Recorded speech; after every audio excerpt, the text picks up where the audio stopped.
안녕하세요. 봉원중학교 1학년 학생 여러분, 질병 예방 세 번째 시간입니다. 여러분, 오늘도 귀 쫑긋 눈은 반짝이며 수업 한번 들어봅시다. 지난 시간 구강건강관리에 대해 배운 거 기억하시나요? 오늘은 또 새로운 신체기관별 건강관리 방법에 대해 배워보도록 하겠습니다.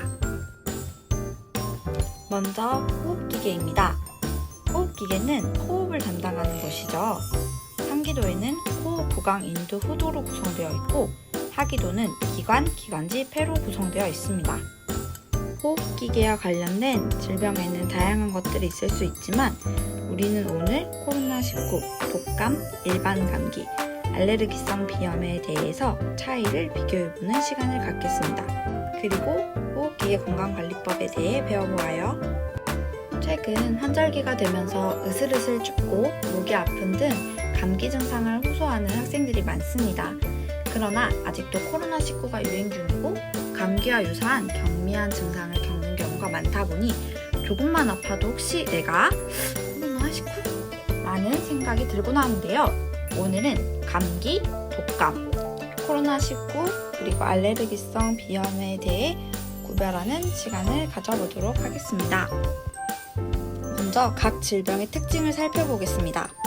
감기는 바이러스에 의해 코와 목 부분을 포함한 상부 호흡기계 감염 증상을 의미합니다. 증상이 굉장히 다양하고 복잡하며 서서히 시작되기 때문에 나타나는 시점을 알기가 힘듭니다.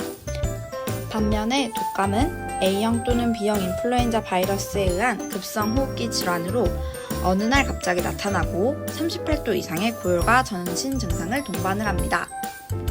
독감은 몸을 못 움직일 정도의 근육통을 느끼고 37도의 열이 단시간에 40도까지 오르는 반면에 코로나19는 독감보다는 근육통이 심하지 않고 열이 급격하게 오르지 않는다고 합니다.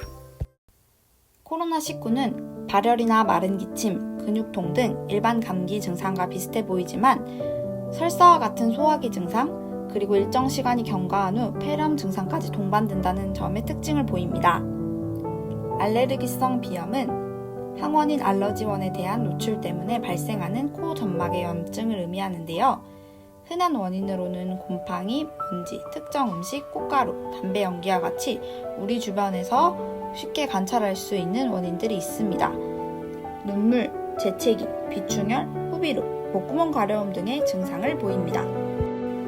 우선 코로나19의 증상은 독감, 즉 인플루엔자와 매우 유사하며 발열, 기침, 피로감이 공통적으로 나타납니다.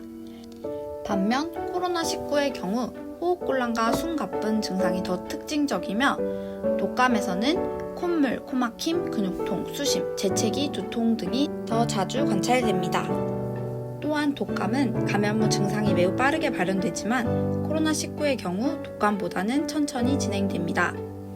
반면에 재채기나 콧물, 눈이 가려운 증상이 있다면 일반 감기일 확률이 높습니다. 또한 다른 증상 없이 눈 가려움만이 동반되거나 재채기, 콧물이 아주 심하다면 알레르기성 비염, 즉 계절성 알레르기일 수 있습니다. 최근 한 연구에 따르면 코로나19 환자의 경우 77% 이상이 초기에 발열에서 기침 증상을 보이는 것과 달리 독감 환자의 58% 이상이 기침, 근육통, 그리고 두통, 그 다음으로 인후통의 증상을 보인다고 합니다.